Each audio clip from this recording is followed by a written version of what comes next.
How to save replay in Mobile Legends.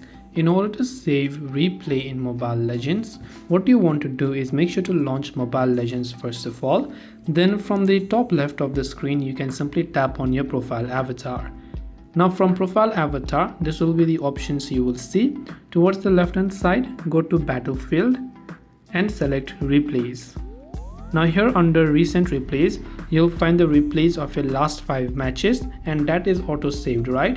Now if you want to manually save a particular replay, you have to simply select a replay that you want to save and tap the save on any match you want to store it. Once you've saved it, you can view them forever by going to my replays from the top of the screen right here.